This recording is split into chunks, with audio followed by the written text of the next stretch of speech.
So I've been wanting to make a video about who was gonna win the headset battle in terms of spatial computing and VR, AR devices.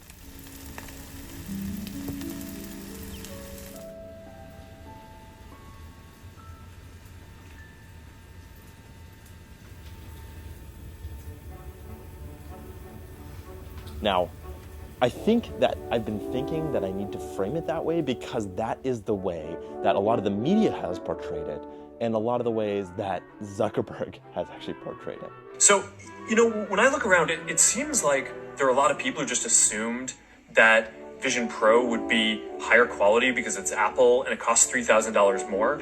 But, honestly, I'm pretty surprised that Quest is so much better for the vast majority of things that people use these headsets for with that price differential. Now, look, I know that some fanboys get upset whenever anyone dares to question if Apple's going to be the leader in a new category. But the reality is that every generation of computing has an open and a closed model. And yeah, in mobile, Apple's closed model won. But it's not always that way. If you go back to the PC era, Microsoft's open model was the winner. And in this next generation, Meta is going to be the open model, and I really want to make sure that the open model wins out again. So the deeper I've gotten into this, the more I've realized that there's a lot more nuance actually in what is happening between Meta and Apple. And a lot of my revelation there was inspired by Ben Thompson at Stratechery, where he talks about the importance of what markets Meta and Apple are competing in. I think that there are some things that they did that are clever. I think when we actually get to use it more, I'm sure that there are going to be other things that we'll learn that are interesting, but mostly they just chose a different part of the market to go in. And it's sort of, I think it makes sense for them, right? I mean, I think that they sell, it must be 15 to 20 million MacBooks a year. Mm-hmm. And from their perspective, if they can, replace those MacBooks over time with things like Vision Pro, then that's like a pretty good business for them. Now, Zuck frames it in this binary, right? High-end devices competing with low-end devices. And it makes sense to frame it that way, right? They're in the same category. They're both headsets. They're both kind of aiming at similar things that they're going to do. And so it makes sense to compare them in that regard. And there's definitely a lot of truth to this. Like, in the long term, it's very true that they are going to be competing for the same set of dollars for the most part. But actually in the short term, I think it's more questionable about whether or not they're actually going to compete with one another. But we play a different game, right? We're not trying to sell devices at a big premium and make a ton of money on the devices. Going back to the curve that we were talking about before, we want to build something that's great, get it to be so that people use it and want to use it like every week and every day.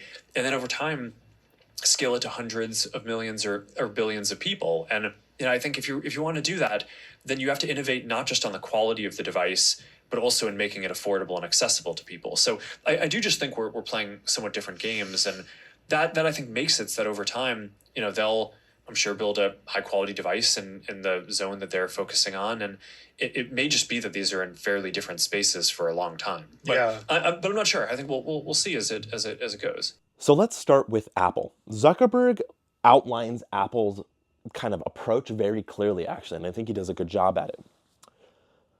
Apple is creating a spatial computer for the sake of creating a spatial computer. They are betting on the product, on the technology, and then they're creating that product and then making something that's compelling enough that people will buy it, and they will make a profit based off of the margins they have on that product. It's a really simple business model. It's the same business model that the majority of things that you purchase probably have, right? I make something that you want, you have money that I want, we exchange, right? It's very simple. That's like the classic business model. Create a product, sell it, make a profit. What about Meta though? Now, Zuckerberg also outlines the reason why Meta is creating a spatial computer. If Apple's creating a spatial computer for its own right, basically, Meta is creating a spatial computer to enable something greater, which he sees as the metaverse, right?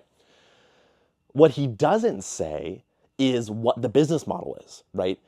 Which I think is kind of interesting. Apple's business model is very simple: make money on the product. Meta's business model is not stated. He doesn't clearly say it, even though he says Apple's, right? Meta's business model means that it's going to be more complicated, right? The way they make money is more complicated, and so we are not really 100% sure what is going on in that case. Now, think about the difference between these two. Apple is making a spatial computer because they see it as an end in its own right. They think that the computer is worth it on its own. Meta is creating a spatial computer as a means to an end. And what is that end? The metaverse. I think the difference here in what their end state is, what they see as the end, explains where they're competing and what markets they're actually competing in. And this is what Ben Thompson gets at very well in his piece. So there's this other Ben Thompson classic where he outlines what he calls the mobile hierarchy of needs, and it looks like this. So here's the basic idea. Every computer product starts at this base rung, which is hardware. But the bare minimum for a product, as far as the consumer is concerned, is 2 rungs up, hardware and software. Now, it's a little confusing here because software is really the operating system or the base layer of software on the hardware, but these two things together are what make a product. Now, competition at this level is about who has the best product out of the box, or in a lot of cases, who has the best price. But you can elevate that to the next level, which is what he calls the level of the app. Now, the app level is where things get hard because this is where you have to create a two-sided marketplace. You have to manage the people who are creating the hardware and manage the people who are creating software, and then you have to build this in the middle. So not only are you building a product, but you're building a platform, and you do that by empowering developers, but it's also where the rewards really start to escalate. You end up with the flywheel effect with whoever has the most software, whoever has the most apps, sells the most hardware or the most operating systems. We've seen this over and over and over again. In the past, this plane right here is the most important plane that people have competed on, especially for computers. The computers that end up with the best developers, in a lot of cases, the ones who are up here on this level, all the way at, whatever level this is, the third rung, end up with the most apps and the best apps, and they're the ones that often win out. Now, on top of all of that is the kind of like final layer. Now, he goes actually even further than that. I'm adjusting this a little bit, but he goes one layer up, which he calls services. Now, services are just a app that exists in the cloud. Now, what I mean by that is that competition elevates to this level when a service kind of utilizes the device, these 3 rungs, right, in order to communicate with the cloud, up some other computer, the internet, the web, or their own cloud service. And the most of the value of the app is actually up at the service level, which is in the cloud, right? So this is like apps like Netflix, YouTube, Google, iMessage. All of those things are really services that sit on top of the rest of the product, which is the hardware, software, and app layers. And a great example of this is Facebook. Now, distinguishing these levels here is really important because they define the available planes of competition. You can compete on hardware, you can compete on software, you can compete on apps, and you can compete on services. You can compete on services. You can do just one, or you can do bundles of these, but you're ultimately competing at every level. And the level that matters the most changes as different things change over time. So I want you to focus on where Apple tends to compete, starting with one of their earliest products, which was the Apple II. The Apple II was a combination of hardware and software. They kind of sat at these 2 levels. They bundled the hardware with the software, and they sold that as a product. Of course, they were a platform. They did enable developers to build apps on top of it. But ultimately, the product itself was a combination of hardware and software with an app platform on top. Now, this kind of continued, right? They would do this with the Mac eventually and hope to kind of repeat that with the Mac. But the actual first product that I think is kind of interesting that they created was the iPod. Now, the iPod only ever competed on these bottom two rungs, the hardware and the software. Think about why people bought the iPod. It was sexy, it was great design, but the great design also meant that it had an integration between the hardware and the software that made it easy to listen to many different songs and carry them with you as you went along. There was never an app platform for the iPod, but they still were very successful with the device because it competed at these two levels very effectively. Okay, so that's the iPod. Now, I want you to think about the original iPhone as well. The iPhone, when it launched, was also competing only on those two levels. Remember, the iPhone didn't launch with the App Store. And so they competed on the hardware. They had better hardware, which was that multi-touch display, right? Full screen on the front instead of with a hardware keyboard. And they had a superior software that combined the iPod and their experience with user interfaces to create an integrated product at these bottom two rungs. That is where the iPhone started. Now, when Apple released the App Store, when they announced the App Store and the developer platform, they extended that into the app level. Ultimately, this move, when they moved from software into the app plane of competition, is when the iPhone started to really win, ultimately. Now, the iPhone was already doing great ahead of, like before that, but ultimately when they extended it one level up, it made it such a compelling device that there was really no competition from there. Now, of course, we know the rest of the story, which is that there ended up being competition from Android, but we'll get into the reason why that is not necessarily exactly the right frame for that in a minute. So this is also the place that the iPad competes, etc. But remember, Apple starts from the bottom, from this integration of hardware and software, and they work their way upward because they make their money here. This is where Apple makes their money. So what about Meta? Well, think about the history of Meta too. If Apple started with the Apple II and used that to extend their lead in a particular direction, well, Meta has a similar historical reasoning for their approach to these types of products. Meta started out as Facebook, right? Facebook didn't require any real hardware or software that was part of their product. It didn't even really include an app other than the web app that they created. Ultimately, Meta started out as an integration between kind of the app and the service. This is what Facebook was early on, right? Facebook was a service primarily, right? The app was a thin layer that ultimately had most of the value in the cloud, in the servers on that Facebook was using at the time.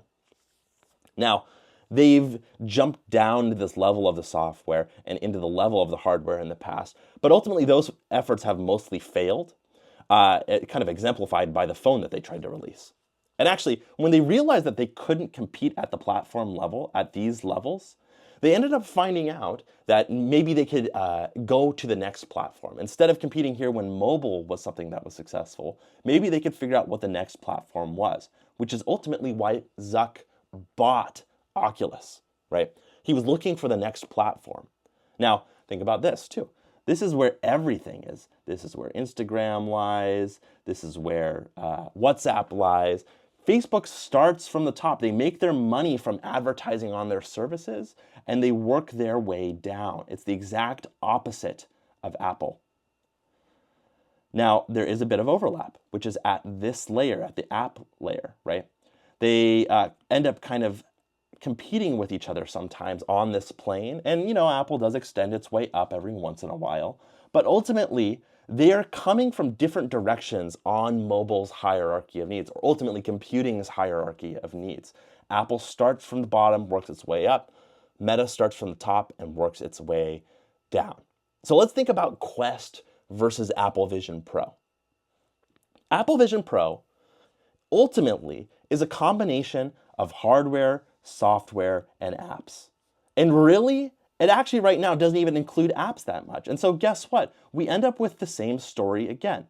This here, a combination of great hardware and software, is Apple Vision Pro. Yeah, there is an app platform, but that's still kind of underway right now. There's still kind of an open question about whether that will be successful. What about Quest? Well, think about the planes of competition that Quest is trying to compete on. They're creating the hardware, that's what they got from Oculus, the software, which they extended from Oculus, and the app platform, which they also kind of have built themselves and extended from Oculus over time. But more than anything, Zuck has talked about the metaverse, right? And the metaverse is primarily a service.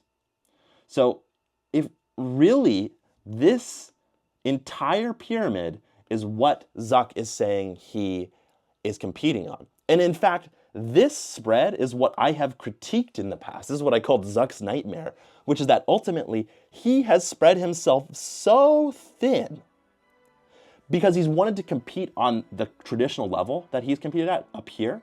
He wants to compete up here, but in order to achieve that, he needs the platform down here. And in doing so, and in wanting to compete up here first and foremost, he needs to invent everything in between. He spreads himself thin. He spreads meta thin, right? They have to invent everything. And this desire ultimately is why Zuck opened up Horizon OS in the App Store. Because by making this level open or licensing this level, what happens is that the hardware down here kind of ends up becoming commoditized. He no longer has to spend the money doing as much research and development when it comes to hardware, which oftentimes is one of the most expensive processes. So instead, he says, you know what? We're going to remove one layer that the Quest is competing at. Instead of competing everywhere, we're going to compete, we'll make hardware still, but ultimately these top 3 layers is where we care. Kind of the same way that Apple competes on the bottom 3 layers, primarily. This diagram gets at the nature of Meta as a company. And Zuck as a person, frankly. Meta's core competency isn't making integrated hardware, software, apps, and services, right? It's operating social platforms at scale, which is this thing up at the top. In fact, it's a very narrow version of this thing at the top. In many ways, Zuck kind of saw the next platform shift coming in VR and ended up pouncing on it when he realized that his company could make the next Windows, frankly, or at least make the next Android. The future is not yet written. So, I want to take a moment to just thank everyone who's been building with us for more than a decade. That goes for both Quest and the Ray-Ban Meta glasses, which are doing way better than I even hoped that they would. As the old saying goes, the best way to predict the future is to invent it. So, I'll see you all out there. Quest, I've had a wicked view, but then again, when too few to mention, I did what we always had to do. What the crap? I saw it through without the big word. I planned each charted course.